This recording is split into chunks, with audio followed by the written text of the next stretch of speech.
something I wanted to touch on. I was just kind of something I noticed, like listening to you guys talk, was how a lot of us came to our religion, or I guess kind of defined it more in college. When I was a kid, I hated going to Sunday school. Religion just never really seemed that important to me. It just kind of seemed like a chore.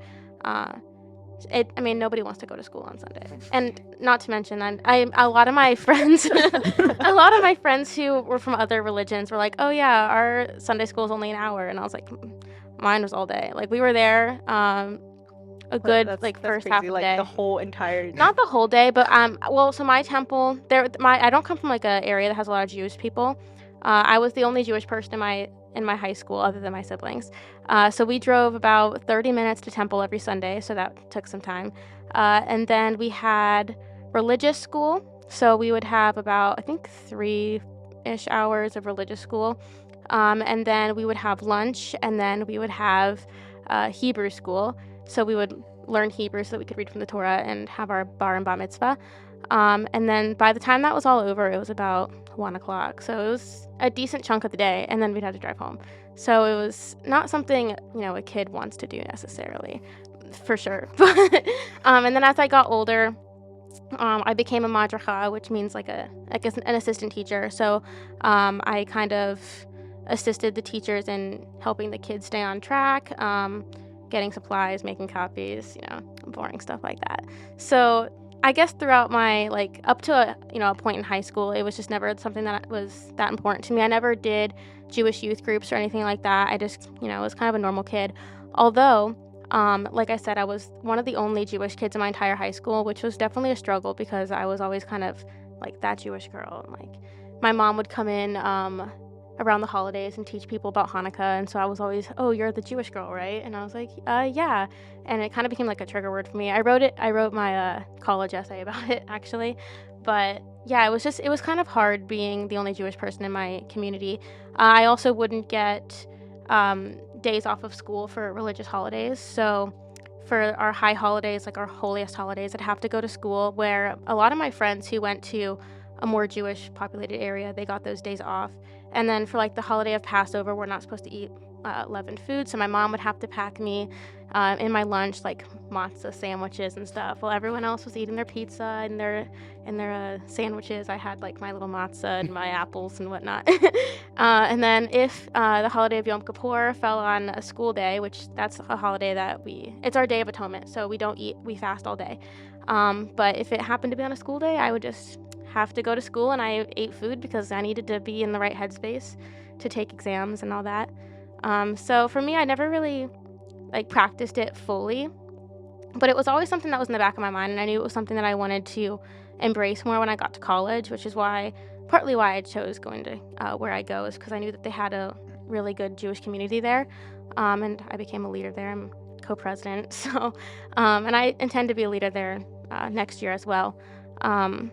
But yeah, so I guess as I got older, it became something that was more important to me.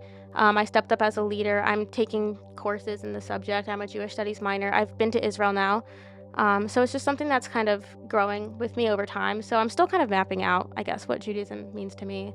But it's definitely something that's evolving with me over time, and that's kind of where it started. Your, I guess, experience growing up, and sort of how your heritage has and your faith has changed and evolved, and it's still significant, but at every stage of your life it's significant in a different way and in a unique way. So yeah, that's really cool to hear about.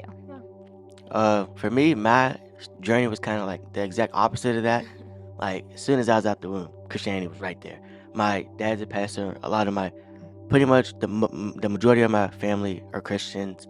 My uncle started this school I go to. It was a Christian school, super big on Christianity. So I had a choice. I always had a choice. My parents didn't force me to, but it was kind of we're going to church. It was I knew Sundays we go to church, stuff like that. Wednesday we have Bible study. So it was kind of not forced you, but I always knew about it. And so now being in college and stuff like that, where I can make my own choice, it's still stuck with me. I'm not going to stop or anything like that. But it's cool to see from going from my parents waking me up on Sunday and stuff like that to now me getting myself up, going to church on my own, stuff like that.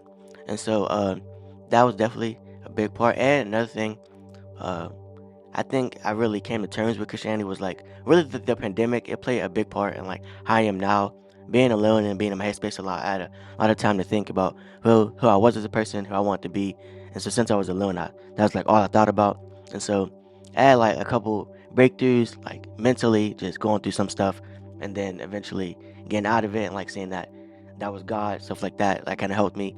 Another thing is saying like my friends and family, like out of my friend group, I'm probably the most religious, but like they believe in God and stuff like that. And like there's times since we go to Christian school, we have like worship and stuff, and so seeing them like really like accept who God is and like be vulnerable, that was cool. It was like not everyone, people aren't good at being vulnerable, so like it was cool to see how them being okay with like thinking like knowing that there's a higher power and like accept it. So yeah, it was pretty cool. It's interesting that you bring up like making that decision for yourself in Yeah. college, because I definitely think I had the same experience. Like college is such a place where like you have so many opportunities and you have so much freedom and Yeah. choice. And for me, it was also like that was another point when I was like choosing my faith to be my own as well. And knowing not just like that I want to go to church or that I want to go to fellowship or like build relationships in my Christian community, but it was also like more of like, oh, like if how do I live in my faith? Like what does it look like to truly believe the things that I believe, and to truly believe like what the Bible is saying about myself and the world around me. Yeah.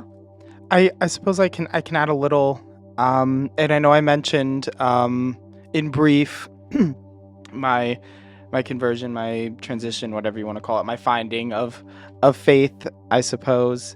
But that also happened for me in college. Actually, in freshman year, coming to college, I wasn't, as I said, I wasn't really raised with faith. Technically, I was raised in an Italian home, so in theory, we were Catholic. Although my grandparents were the only ones who took religion seriously at all, so I did always have that religious, I guess, religious background, but really it doesn't feel like much of a religious background because, like I said, we weren't really involved in it at all. But coming to college after like the first semester, I was just like, I wasn't my full self. It was hard, it's a period of transition. I feel like a lot of people can relate to feeling a little bit lost, especially at the beginning of college and everything. And it just kind of hit me out of nowhere. One day, I was like, I should reach out. I should extend the hand first and see. So I reached out to the rabbi, who's actually the rabbi who works with Hillel here for us, and also local to this area, and decided to meet with him.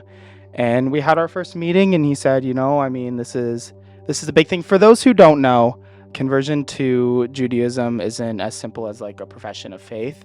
It's a multi-year path of study and contemplation that finishes. Technically, I'm still not done. Hopefully, I will be finishing my conversion at the end of this spring.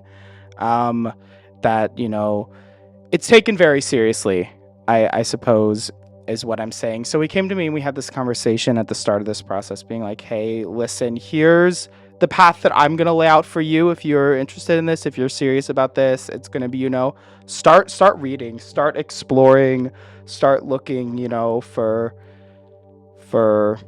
I guess spiritual experiences. I don't know if that's right. Connecting with it, engaging with it. And I started down that process, and I found a real home, a home for my heart, I think is a really good place to way to say it, and an amazing community on top of that with Hillel and with the Jewish community here, and some of my best friends I found through this as well. But really a home for my heart, a place to learn and to ask and to develop. And I know you talked about your experiences with Shabbat at the Western Wall in Israel. I actually have the same experience. I was Oh my gosh, in Israel.